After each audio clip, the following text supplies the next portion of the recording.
Muy buenas noches y bienvenidos a Sala de Prensa, un espacio de Noticias Caracol Ahora en el que nos tomamos el tiempo para entender los hechos del día. Sorpresivamente, Uber anunció hoy que vuelve a operar en Colombia. Recordemos que el pasado 20 de diciembre la Superintendencia de Industria y Comercio pidió en primera instancia el cese de operaciones de la plataforma tras una demanda por competencia desleal por parte de un grupo de taxistas del país. Y el 31 de enero la compañía dejó de operar. Pues hoy, 20 días después, ahí están viendo el comunicado, regresó, aunque cambió el tipo de contrato que establecen sus usuarios con los conductores. Ahora lo que se hace al usar la aplicación es arrendar un vehículo con su conductor. Para algunos una salida válida, para otros un esguince a las leyes. Pero ¿qué dicen sus conductores, los usuarios y los taxistas? Miremos. De esta mañana nos empezaron a llegar notificaciones de que la plataforma había regresado. Adicional a eso pues nos llegó el contrato del nuevo, con lo que viene Uber, con la salida de Uber que tuvimos en ese tiempo. Si nos vimos afectados, sería bueno que nos reglamenten porque pues genera empleo. Es indiferente. Bueno, en mi caso es indiferente porque uno lo que como usuario pretende es un buen servicio. ¿Qué pretende el usuario? Un excelente servicio. Estamos hablando de no solo del trato, sino del costo también. Yo primero no tengo nada contra Uber, ¿sí? Y el regreso de Uber, pues si se rigen a las normas de tránsito del país, bienvenidos. Porque eso es una sana competencia. Para nosotros mortal porque no quedaron en nada. Ahí el gobierno quedó débil, lo veo débil con eso. Posiciones divididas como las de nuestros dos invitados hoy, Nicolás Eduardo Alviar, abogado de Coltec y quien fue el que demandó a Uber, e Iván Cancino, abogado y columnista. Empiezo por preguntarles, ¿cómo recibieron este anuncio y el del regreso de Uber? Empiezo por usted, doctor Cancino. Bueno, con mucha alegría y con mucha ilusión por toda la comunidad y como usuario. Es una plataforma como otras tantas que facilita la vida de miles de ciudadanos y también le genera empleo a otros muchísimos miles de ciudadanos.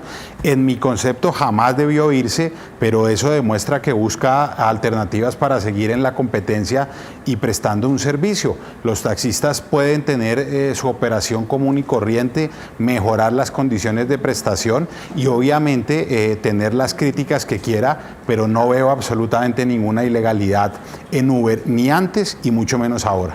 Doctor Alviar, usted me imagino que no está tan alegre y que no sé si ve que es legal esta salida.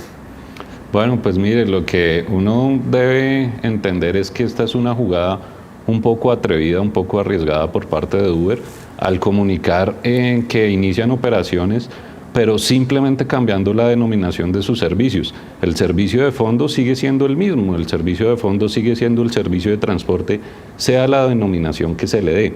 Esto atenta no solo contra un fallo judicial que tiene vigencia, que le dio unas órdenes de suspender sus actividades desde el 20 de diciembre del año pasado, y lo que quiere decir esto es que es un mensaje a la institucionalidad del Estado, donde una empresa, por grande que sea, por reconocida que sea, puede abstenerse y apartarse de cumplir un fallo judicial simplemente aduciendo un mecanismo para continuar operando, un mecanismo que, como le digo, simplemente es cambiar la denominación de sus servicios y del servicio que se presta, pero de fondo sigue siendo el mismo servicio de transporte, la aplicación sigue funcionando igual, no ha cambiado en nada, y esto obviamente es el fiel reflejo del incumplimiento de un fallo judicial y de una orden judicial que se debió cumplir.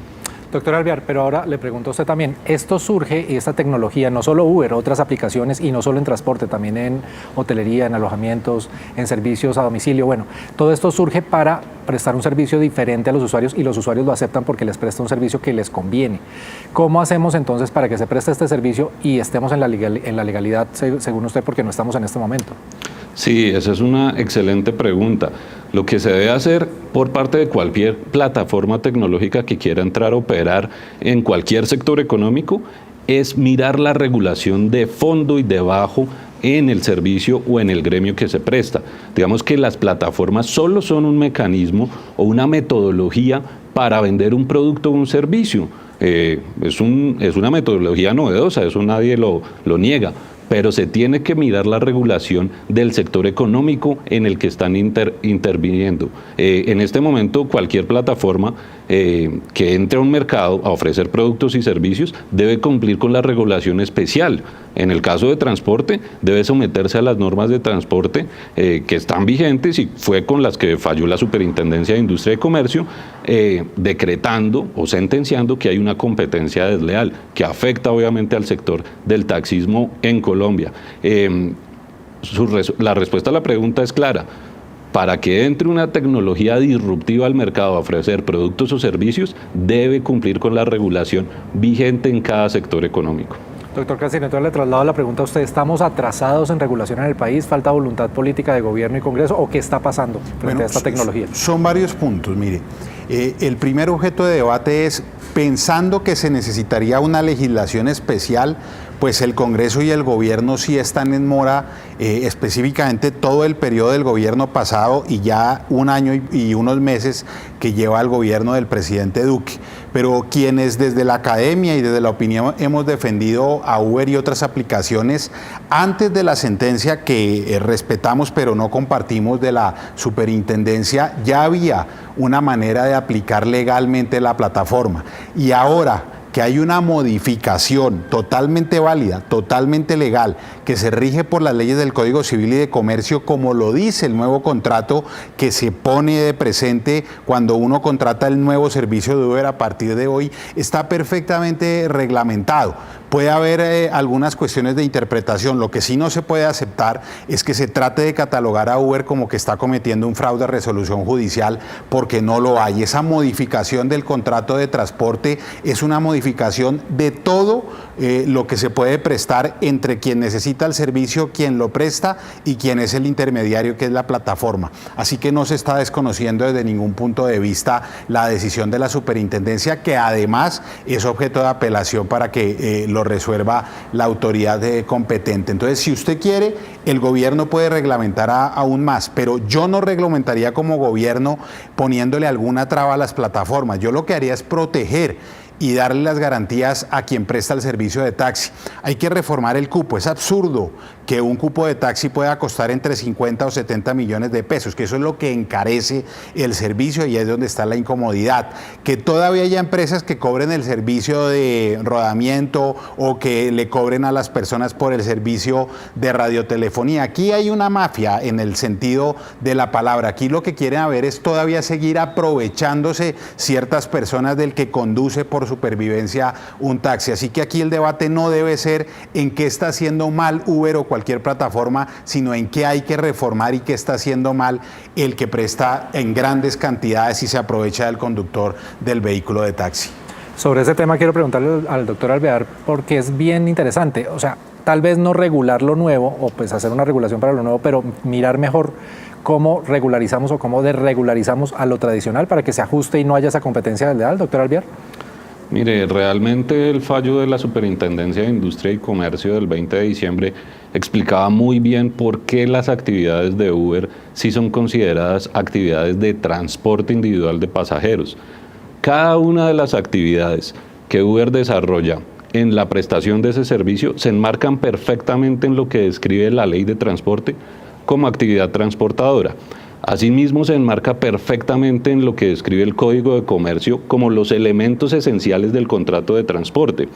Entonces, en discrepancia con el doctor Cancino, sí quisiera aclarar que efectivamente sí hay la posibilidad de que haya un fraude a resolución judicial, porque uno se pone a pensar que este es un mecanismo simplemente para abstenerse del cumplimiento de las obligaciones emanadas de la sentencia del 20 de diciembre de la Superintendencia de Industria y Comercio.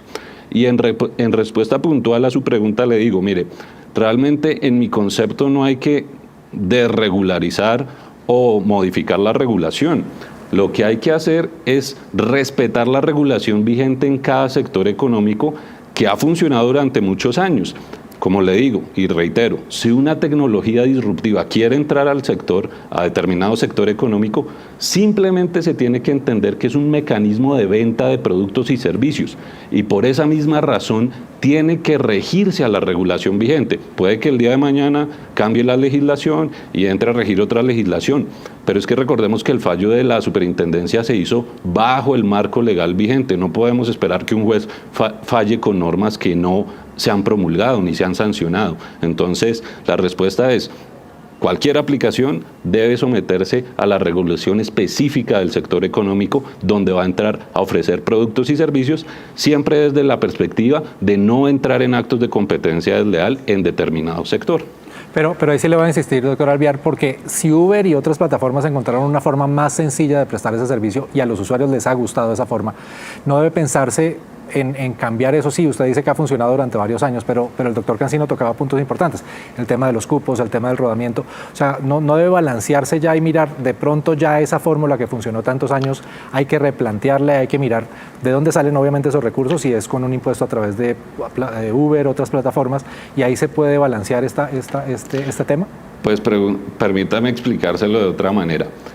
Definitivamente la tecnología sí funciona, eso nadie lo está desconociendo, las plataformas tecnológicas funcionan, pero el sector taxismo tiene plataformas tecnológicas similares, iguales o mejores a las de Uber desde hace mucho tiempo, pero siempre cumpliendo con los requisitos que se le exige al sector de transporte, a una empresa transportadora debidamente habilitada, no sobrepasando la ley, ofreciendo el servicio en vehículos particulares que está evidentemente prohibido, no violentando las tarifas que están reguladas.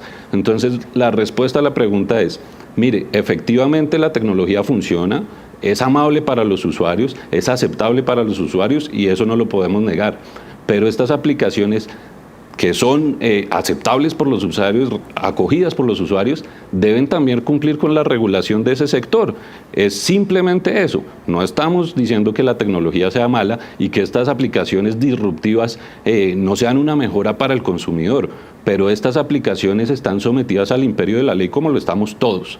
Cualquier empresa en Colombia y en cualquier país del mundo está sometida a las leyes nacionales. No por ser una aplicación tecnológica puede obviarse la regulación ni saltarse la ley. Eso es un argumento tan, digamos, ingenuo como el que hoy está dando Uber, que simplemente cambiándole la denominación a sus servicios dice que por eso se abstiene de cumplir la sentencia. Es que si uno ve el comunicado literal de Uber, dice que como consecuencia de la sentencia están buscando una alternativa para volver a operar. Eso, transliterándolo, es simplemente decir que están buscándole una salida para no cumplir la sentencia. En otras palabras, el imperio de la ley y la institucionalidad del Estado quedan nada. Entonces yo creo que eso sí hay que reconsiderarlo. Bueno, me imagino que ustedes dos han recibido durante todo el día, como yo y como los que nos están viendo, chats en redes sociales, mensajes que de alguna manera también generan algunas dudas. Por ejemplo, que como ahora es arrendatario, arrendador, el usuario, con el conductor de Uber, el arrendatario, la persona que se sube al Uber podría terminar respondiendo por un accidente de tránsito o por una multa de tránsito. ¿Usted qué opina de eso, doctor Cancino? No, en eso no hay ninguna modificación en cuanto a la prestación anterior y la actual. Yo me tomé el trabajo de leer ya el contrato que tiene Uber y obviamente las remisiones a las normas del derecho privado, pero específicamente la cláusula sexta y si no estoy mal la cuarta, establecen lo mínimo que tiene que haber, que la persona que arrienda el vehículo y lo conduce tiene que tener todos los seguros de ley, tiene que estar en regla y además garantizar su idoneidad para prestar el servicio de conducción y arrendamiento del vehículo. Con eso la responsabilidad de la persona que toma el servicio realmente tendría el mismo riesgo que tenía con la misma plataforma anterior. Lo que pasa es que sí quiero aprovechar para decir que el doctor, claro, lo presenta de una manera que él lo ve, pero no todas las veces que a mí me falla una sentencia y yo busco la manera de ajustarme a la ley, porque estoy buscando un contrato de arrendamiento que está estipulado en la ley, lo hago para burlar la sentencia. Obviamente que lo hago para poder operar, pero para poder operar dentro del marco legal que me da la ley colombiana, y el Código Civil y el Código Comercio establecen el contrato que estipula Uber, así que no lo hago para hacer un fraude a la ley, sino para prestar un servicio conforme a la ley. Y doctor Alvear, ¿cómo lee usted el tema ese del arrendamiento, arrendador? ¿Cómo funciona eso para usted de acuerdo a lo que está haciendo Uber ahora? Sí, digamos lo que en principio, como le explicaba, el Código de Comercio y la regulación especial de transporte define qué es el contrato de transporte y qué es la actividad transportadora de pasajeros en vehículo tipo taxi, y es lo que hace Uber y es en lo que se enmarca.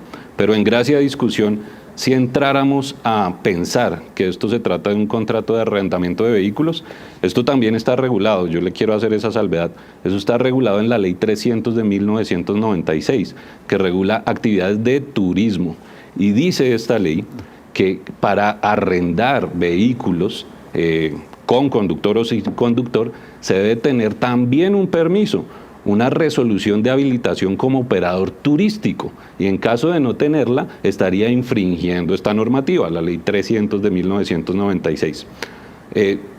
En gracia de discusión, si decimos que también es un arrendamiento de vehículos, recuerde que el arrendamiento de vehículos se hace por empresas debidamente constituidas y habilitadas como operadores turísticos en Colombia, eso dice la Ley 300, cosa que no es Uber. Claramente no es. Y adicionalmente a eso, la flota de vehículos debe ser una flota propia. Yo no puedo arrendar vehículos de terceros. Si lo hago, ya estoy haciendo actividades de empresa de transporte. Eso también lo especifica esta ley, la Ley 300 de 1996. Entonces, como le decía, en gracia de discusión, si hablamos de arrendamiento de vehículos, ya están infringiendo una normativa, que es la Ley 300 de 1996 y sus decretos reglamentarios. Y de todas maneras, en mi concepto, cada una de las actividades de la plataforma, llevar a un pasajero del punto A al punto B, sin sujeción de rutas y horarios, especificando una tarifa en cualquier momento del día, tal cual como lo presta el servicio de Uber, no es una actividad de arrendamiento de vehículos, es una actividad que está descrita en los verbos rectores de la actividad transportadora y de los elementos esenciales del contrato de transporte en el Código de Comercio. Entonces, como le decía, para mí esto sí es hacerle el quite a una sentencia judicial, y este es el peor mensaje para la seguridad jurídica, no solo de los empresarios colombianos, sino de los inversionistas extranjeros. Muy corto, doctor Alvear, le quiero preguntar una cosa, ya lo dejo intervenir, doctor Cancino, pero ¿vendrá una nueva demanda entonces ahora contra Uber?